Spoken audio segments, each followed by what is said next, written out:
Halo, selamat malam, salam sejahtera. Aku nak paparkan kepada kamu semua satu gambar atau satu poster yang menarik perhatian aku sebagai pemerhati politik. Ini data yang aku rasa memang relevan. Data ini menunjukkan rakyat sebenarnya telah menolak pembubaran parlimen. Ini analisis media sosial yang telah dibuat secara rawak kepada rakyat Malaysia.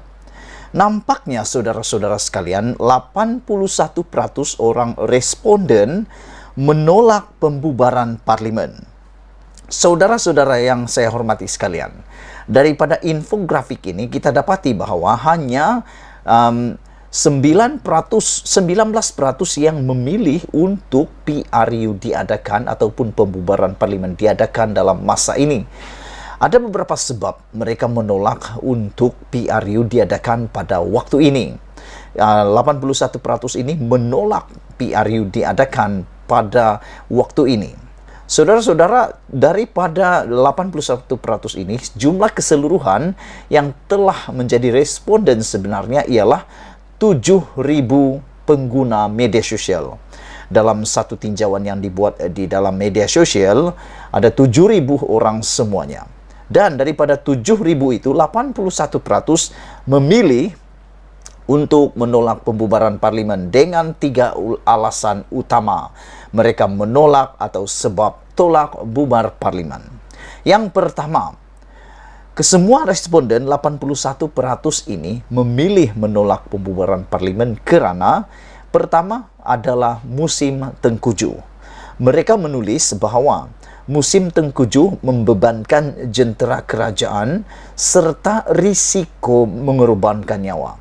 Saudara-saudara, selain daripada menyebabkan risiko kepada nyawa untuk rakyat, di satu sudut untuk bahayanya rakyat kerana mereka terpaksa bergerak pada waktu banjir yang mana keadaan itu amat susah. Selain daripada air yang mungkin melimpah, juga jalan raya atau jalan-jalan yang perlu dilalui dinaiki air. Selain daripada itu, responden juga menulis bahawa perkara ini akan membebankan jentera kerajaan. Harus diingat, kita tidak boleh berfikir hanya untuk yang berkempen. Parti-parti politik yang berkempen itu hal mereka. Tapi hal yang pihak kerajaan kena buat ialah menggerakkan jentera yang akan bekerja untuk menjayakan pilihan raya tersebut. Ini akan membuatkan SPR terpaksa menanggung risiko yang besar. Selain daripada risiko, mereka juga terpaksa menanggung satu beban keuangan yang lebih besar. Bayangkan, sekiranya itu adalah suami atau anak atau istri ataupun saudara mara anda, abang kakak anda yang terpaksa, mungkin terpaksa atau kalau dengan kata yang kasar, dipaksa untuk bertugas pada waktu banjir. Jika anak anda terpaksa bertugas pada waktu banjir kerana bertugas sebagai jentera kerajaan untuk pilihan raya, bukankah itu membimbangkan kita semua? Hanya satu yang tak bimbang, hanya mereka yang mahu PRU itu disegerakan. Dan aku tak tahulah, mereka ni tak terfikir ke kalaulah itu anak mereka yang terpaksa mengharungi banjir semata-mata untuk bertugas dalam pilihan raya. Bukankah itu menyebabkan risau hati kita?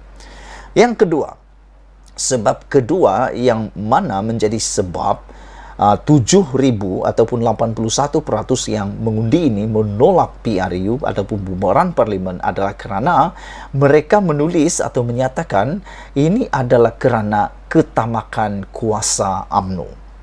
Mereka mengatakan bahawa ketamakan kuasa UMNO untuk mendominasi kerajaan sekalipun Perdana Menteri sekarang daripada UMNO. Ini agak logik. Ada kebenarannya. Kerana apalagi yang dihendaki oleh UMNO sebenarnya? Apalagi yang mereka mahu sekarang sebenarnya? Walhal Perdana Menteri sudah menjadi kuasa mereka. Perdana Menteri sudah milik mereka. Apalagi yang mereka mahu sebenarnya? Dalam kabinet ada UMNO, ada Barisan Nasional. Kuasa sebenarnya sudah penuh kepada Perdana Menteri, iaitu Ismail Sabri Yaakob. Patutnya daripada bulan ini sehingga pada bulan April atau bulan Julai tahun depan, mereka gunalah sepenuhnya kuasa Perdana Menteri itu untuk pancing undi. di sinilah mereka bekerja keras untuk pancing undi. Bukannya membinasakan peluang itu, peluang yang terhidang sekarang ini untuk melakukan yang terbaik supaya dapat pancing undi. Kenapa tidak dilakukan itu?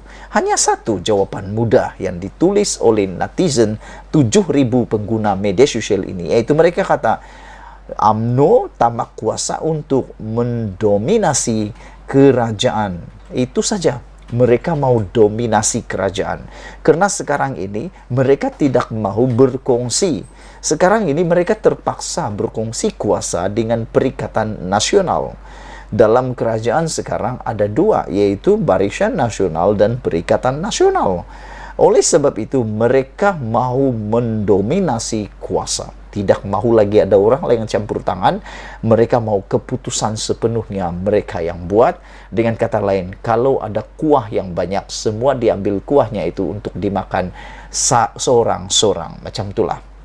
Yang ketiga, ini paling panas. Yang ini paling panas. Aku rasa ramai yang setuju, tapi mungkin ramai juga yang tak setuju. Tapi kita kena terima, 81% pengundi di media sosial seramai 7.000 orang ini, daripada 7.000 orang ini, menolak pembubaran parlimen kerana sentimen Zahid. Yang mana sentimen Zahid dan kluster mahkamah mahu mencampuri urusan mahkamah dalam perbicaraan mereka. Ini kita tidak tahu sejauh mana benarnya mereka, andaian ini. Tetapi ya, ini kerisauan, mungkin kerisauan para netizen, yaitu mereka menolak pembubaran parlimen kerana mereka mahu keputusan perbicaraan Zahid Hamidi diputuskan terlebih dahulu, yang dijangka akan diumumkan pada pertengahan bulan Disember ataupun hujung bulan Disember. Kita akan ketahui keputusan untuk kes bela diri Zahid untuk perbicaraan kes mahkamah berkaitan Yayasan Akal Budi. Jadi itulah yang mereka mahu. Jangan biarkan Zahid dan kluster mahkamah mahu mencampuri urusan mahkamah dalam perbicaraan mereka, kata 81% netizen yang mengundi daripada 7.000 pengundi media sosial ini. Maknanya hanya tak sampai, lebih kurang di dalam beberapa ratus orang sahaja yang mahu bubar parlimen. Selebihnya 81% benar-benar menolak untuk berlakunya pembubaran parlimen atas 3 sebab. Pertama, musim tengkujuh membebankan jentera kerajaan serta risiko mengorbankan nyawa. Kedua, ketamakan kuasa UMNO untuk mendominasi kerajaan sekalipun Perdana Menteri sekarang dari UMNO. Dan yang ketiga, sentimen Zahid dan kluster mahkamah atau mencampuri urusan mahkamah dalam perbicaraan mereka. Sebelum kita berpisah, sila tinggalkan komen Anda di ruangan komen ini.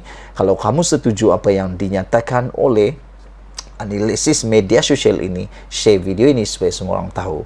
Tak perlu bubar. Malaysia kita punya, kita juga sama-sama cintai Malaysiaku. Bye-bye.